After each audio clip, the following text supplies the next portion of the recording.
Hey guys, Hardcore Hector here, and in this video I kind of wanted to do a vlog style video so you don't even really have to watch, you can just listen. So I wanted to talk about my history with the whole Pokemon franchise, mostly the video game franchise, so you guys know where I'm coming from. I'm not just some average Pokemon fan. I've been around for a long time. In case you guys don't know from some of my other videos, I am currently 28 years old as of late August 2015. And I've been playing the games since the very beginning. I've even watched the anime before the video games, but I'm not going to be talking about the anime. I only watched the anime from, the beginning to around the Hoenn area, and then I was like, nah, I'm done. I'm good with the anime. But I've been playing the video games since the beginning. I live in the United States, and I'm keeping my glasses on because I'm going to be looking at the dates, the release dates, because I cannot remember every single release date, and they happened long time ago, so that's why I'm going to be looking back here and why I still have my glasses on. Okay, so Pokemon Red and Blue first came out in North America September 28th, 1998. I know I did not get it the very first day, the release day. I actually had to save my money. My parents they wanted me to be responsible with money, so they let me put an Atomic Purple Game Boy Color on layaway over at Walmart with a copy of Pokemon Red. So I did that, and again, I don't think I put it on layaway on the release date. I think it was 1999. I don't know if it was early or late I think it was early 1999, so I was probably 11 years old at the time. And then I only paid some of it, and then my parents helped me out and pay off the rest of it because they're super cool like that. So 11 years old, Pokemon Red, very first Pokemon, Charmander, of course.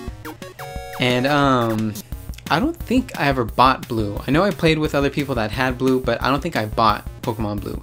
And then Pokemon Yellow came out October 19th, 1999. I know I got that one release day, so I probably didn't even play a full year of Pokemon Red before I went to Pokemon Yellow. And of course, I really loved Pokemon Yellow because I was a huge anime fan back then, and I had Pikachu following me around, and it was a supercharged Pikachu too. But, as I got older, I wanted to expand my Pokemon horizons outside of just the anime, and I remember when I was playing Pokemon Yellow, I tried to use Ash's team, exactly, so I didn't let Bulbasaur evolve, I didn't let Squirtle evolve, I let Charmander evolve up to Charizard, and then I had Pidgeot and Butterfree around, and Primate and stuff like that, and a Muck, and just those. But of course later on in life I started using a bunch of different other Pokemon, and I even have my own favorite Pokemon, which I'll talk about in a different video. And then we went to Generation 2, Pokemon Gold and Silver. It came out October 14th, 2000. I remember actually getting that one release day. I actually got both of them release day. I pre-ordered them, got both of them release day, and it actually came out the exact day that me and my family were going on a road trip to our old town where we used to live, where most of my family still lives, Southern California. I currently live in Central California. So we bought Gold and Silver, and I played it on the entire trip there. It was about a 4-hour car trip, and I think I played Gold first. Cyndaquil was my Pokemon, my starter Pokemon, and I think I got like 3 or 4 badges in that entire 4-hour trip.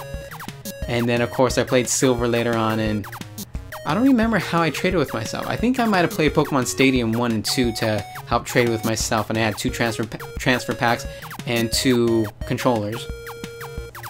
And yeah, it doesn't say when Stadium 1 and 2 came out. Oh, here it is, way down here. Pokemon Stadium 1 came out February 29th, 2000, and Pokemon Stadium 2 came out March 28, 2001. I'm pretty sure I got those release day. I remember going to the store, again Walmart, and getting a huge pack because the transfer pack is inside with the game, and so the cardboard box was pretty big. And then Pokemon Snap came out, when was it? June 30th, 1999. I don't think I got that release date, but I do remember playing it, getting the Blockbuster card, going to Blockbuster, taking the cartridge, using the card, and printing out stickers with your favorites, snapshots and all that. Never played Hey You Pikachu, but I really wanted to play that. Alright, back to the main series though. Pokemon Crystal came out July 29, 2001. I played that, but I don't know if I got that release date. But it blew my mind to see the sprites actually animated and moving in the game, which was pretty cool. And actually, when I was playing Pokemon Gold and Silver, before I even got it, I remember going to some game store over at the mall, and they had a little demo out, and I saw, oh, it has day and night cycles and all that stuff, and I think I was in Elix Forest, so it was always nighttime there because it's the forest and the trees, so I actually got to experience the nighttime even though it was daytime currently. So I was like, man, this is groundbreaking stuff. And then plus it's in color, because remember, red, blue, and yellow were just original Game Boy games. You know, they were still had entire town colors when you would play it on the Game Boy Color, but the entire screen would pretty much turn that color. It didn't have exact color palettes and stuff like that. What the heck fell? Oh, I think that was my bike lamp that fell. Whatever. Anyways, Pokemon Gold and Silver had the color, Pokemon Crystal had the animated sprites. Then we go to Generation 3, Pokemon Ruby and Sapphire, which came out in March 18, 2003. Pretty sure I got that on release day. And I bought a brand new Game Boy Advance, which was the Iceberg, which is white see-through kind of. And it was that, you know, fat Game Boy Advance. And I played that for a while. Again, I don't remember if I got that on release date. I think maybe, pretty sure, I don't know. And then I upgraded my Game Boy Advance to the Game Boy Advance SP whenever that came out. And I actually traded in my Game Boy Advance and then paid the difference over at one of those GameStop-like stores. It wasn't GameStop, but it's a GameStop-like store, similar store. And seeing a video game, a handheld with a backlight, that blew my mind. Just technology going forward and forward. And I was still pretty young, around 2002, 2003, maybe even 2004. Well, I guess I wasn't that young. Let's see. 10, 15, I was about 15, 16, maybe 17, I don't know, but I was a teenager, so still though. And then Fire Red and Leaf Green came out in September 7, 2004. With that one, I actually remember buying a bootleg copy on eBay of Leaf Green so I can play it before the release date. So there's half Japanese, half English, and I didn't know any Japanese at the time, and so I was kind of struggling, but I still knew some of the things because of course it's a remake of the original Red and Blue. And so it was pretty awesome, but then of course it kind of sucked to play a game that wasn't fully in English. But when Fire Red officially launched in North America, I got that release date and played the heck out of it. Then Pokemon Emerald came out April 30th, 2005. I think I got that on release day. Oh yeah, but real quick, third generation, I was pretty bummed out that they removed the time.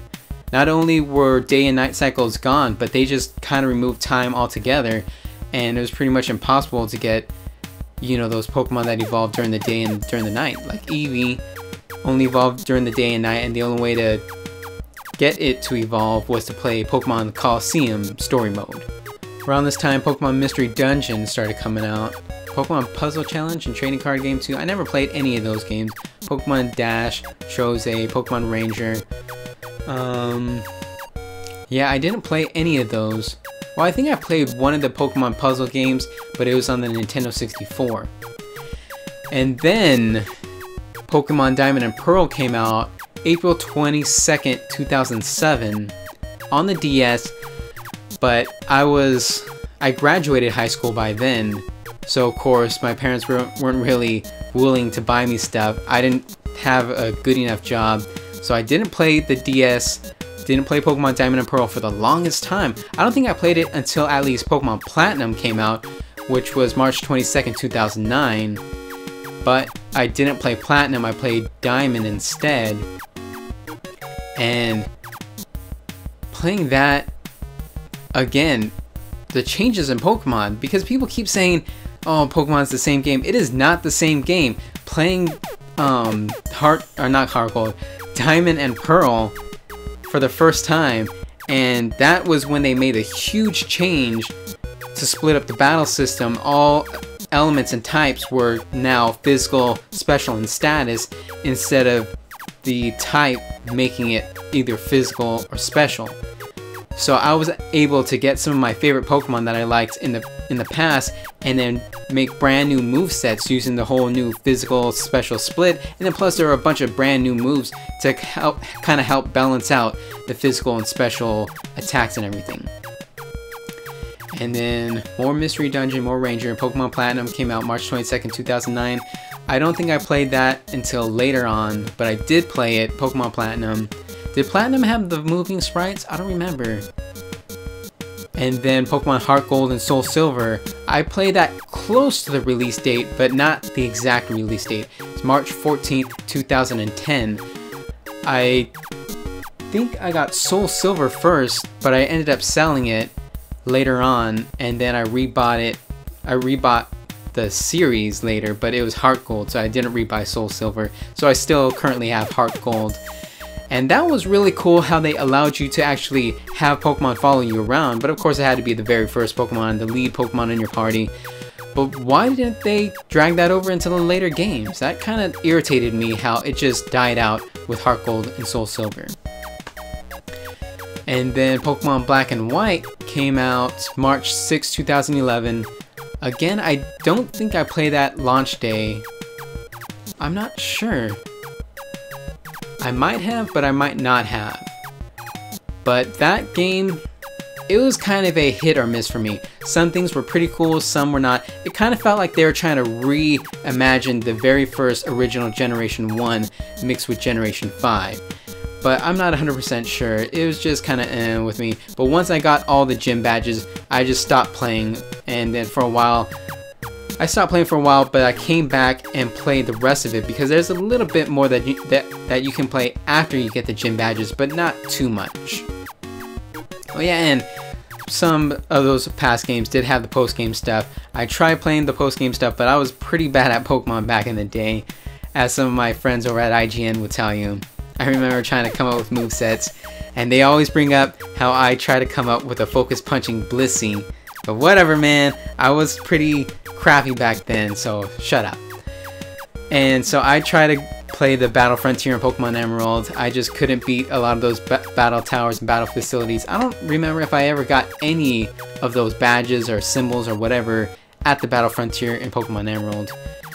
But moving on, Pokemon Conquest, Pokemon Typing Adventure.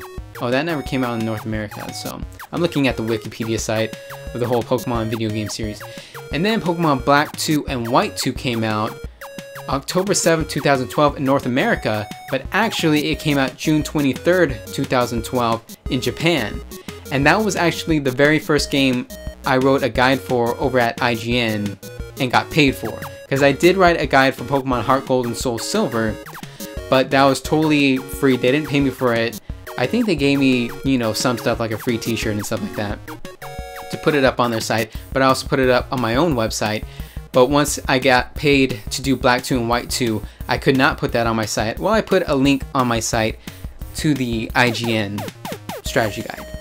So I actually worked on that, the Japanese version, and I was taking Japanese for a little bit, for a few months before I actually jumped in to Black 2 and White 2, but it was entirely in Japanese. I imported it, and I was kind of struggling through it, but I was able to write a complete 100% guide for Black 2 and White 2 before the North American release, which was pretty cool.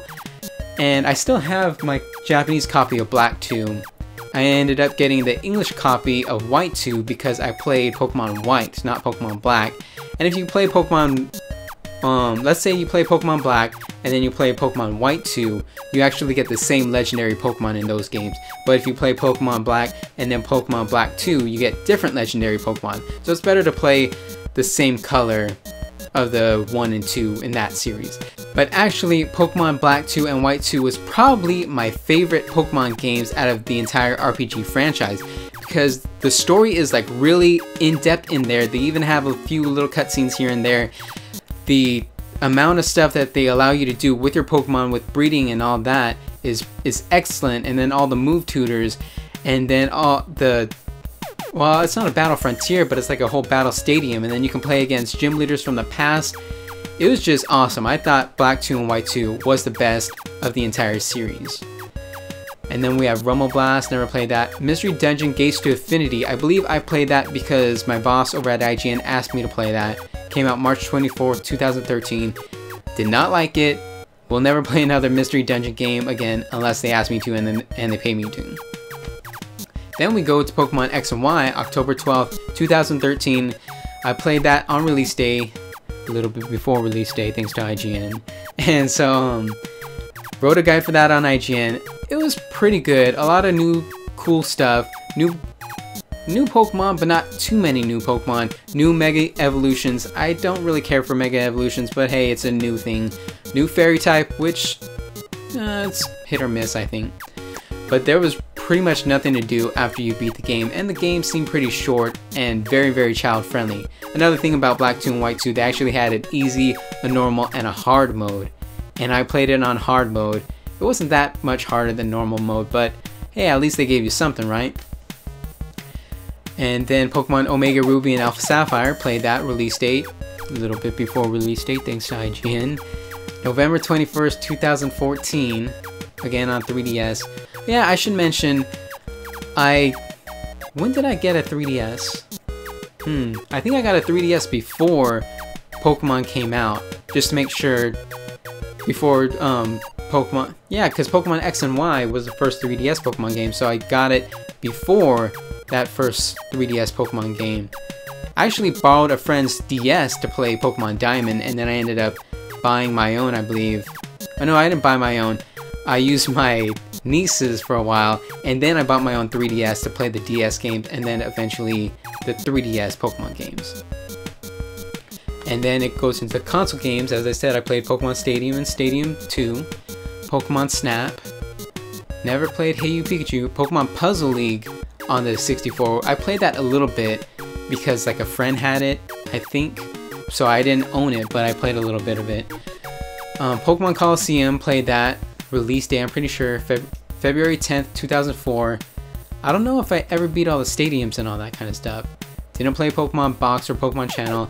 I played Pokemon XD Gale of Darkness much later. I didn't play it until last year, actually. I rebought a GameCube because I had a GameCube, then sold it. Because, you know, when I was younger, I didn't have a very good job, or didn't have any jobs sometimes. So once I finished playing all the games, I just kind of sold them so I can get the newer stuff.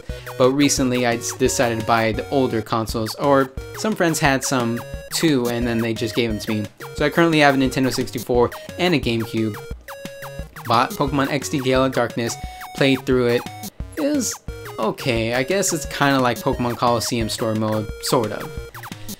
Pokemon Battle Revolution, I don't think I played that until last year also, because I did not have a Wii, but I did play a Wii, or I did buy a Wii U on launch day. The Wii U is backwards compatible with Wii games, so I played that, and I actually got some pretty cool, I don't know if would you call those event Pokemon? If you put in a code to Battle Revolution, you can get a Electivire, a Magmortar, and a Surfing Pikachu, but unfortunately you cannot bring your Surfing Pikachu up to the next generations because they didn't allow Pokemon with HMs to travel through the next generation, so that was kind of stupid.